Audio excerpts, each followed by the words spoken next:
Oi, pessoal. Vamos começar hoje com uma imagem bem forte, a da noite escura da alma. É assim que o prólogo do material que a gente vai analisar descreve, sabe? Uma escuridão onde nem as estrelas ousam brilhar. E fala também de um silêncio da dor, um tipo de grito que só a alma escuta. É, intenso para começar. Temos aqui uns trechos de Do Caos à Plenitude, a travessia da alma. E, assim, o autor mesmo diz que não é bem um livro, né? É mais um testemunho, uma travessia mesmo. Quase um farol para quem tá ali no limite. Exato. E o nosso objetivo aqui é justamente ah, explorar essa jornada que ele relata. Sabe, sair de um caos que parece total, passar por um inferno que ele descreve como pessoal e também sistêmico, né? Até, enfim, encontrar uma centelha de renascimento a tal plenitude. E o mais interessante, eu acho, é como o texto coloca a dor como um impulso, sabe? E a queda, bom, a queda como um caminho para se libertar. E essa ideia de renascer não vem de forma suave, né? Pelo contrário, o prólogo é bem direto. Não foi imediato, não foi bonito, foi brutal, foi necessário.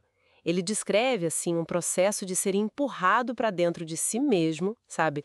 Para encontrar a tal centelha da verdadeira natureza debaixo de um monte de escombros, de crenças, de estruturas sociais, uma escavação mesmo. Uhum. E essa brutalidade, ela se conecta muito com a descrição do inferno lá no capítulo 1. E ele faz questão de frisar, né? Não é um lugar físico, mas um lugar dentro da mente. Um estado de distorção. Mas o que me chamou muita atenção foi a personificação que ele faz desse inferno.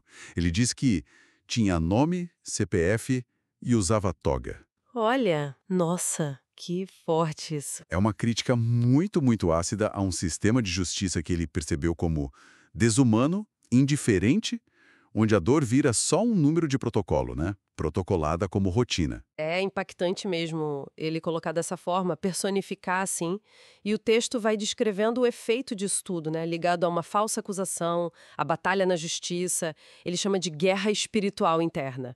Algo que, pelo relato, abalou tudo: religião, família, a própria ideia de justiça, amor, Deus, ele mesmo. A sensação de queda é descrita de um jeito muito cru, né? O chão desapareceu e eu caí. Longo, fundo, cruel. A gente quase sente o vazio lendo. Pois é, e é exatamente aí, nesse ponto mais baixo, o fundo do fundo, como ele chama, que acontece algo inesperado. O silêncio. Não sei se um silêncio de paz, talvez mais um silêncio imposto mesmo pelo cansaço, pelo isolamento, quem sabe, mas é nesse vazio que ele diz ter ouvido a própria voz. Talvez pela primeira vez, assim, claramente. E com uma mensagem central, né? Você não é o que fizeram com você. Você é o que escolhe ser depois. Isso é apresentado como a faísca, sabe? A faísca da liberdade. A retomada do controle interno. Percebe a mudança de foco? Do externo para o interno. Faz todo sentido. Essa virada de chave, né? E é curioso que, nesse momento, ele conta que escreveu aquela peça jurídica enorme, quase 300 páginas, mas o ponto principal, pelo que entendi, não era mais tentar convencer o sistema lá fora. Exatamente. Ele já viu o sistema como falho, né? Sim. A escrita foi mais um ato para ele mesmo, de autoafirmação. Como ele diz, para me ouvir, para me ver, para não desaparecer. Foi um jeito de se resgatar, sabe? Usando a própria palavra. Entendi. Um resgate de si. Isso. E essa escrita para si mesmo parece que coincide com uma conclusão interna muito forte. Ele narra essa percepção de que a justiça estava morta no mundo exterior, mas que, ao mesmo tempo, algo vital nascia dentro dele. A justiça que eu buscava fora despertou dentro. E isso conecta lá com o prólogo, né? Aquela frase: aquele que conheceu a escuridão em sua totalidade reconhece a luz como parte de si. Não é esquecer o escuro, entende? É integrar. É encontrar luz apesar da escuridão, ou talvez por causa dela. É um processo poderoso de ressignificar tudo. Nossa. Profundo isso. Então, para a gente amarrar um pouco essa jornada que os trechos mostram, é basicamente uma trajetória que sai do fundo do poço, né?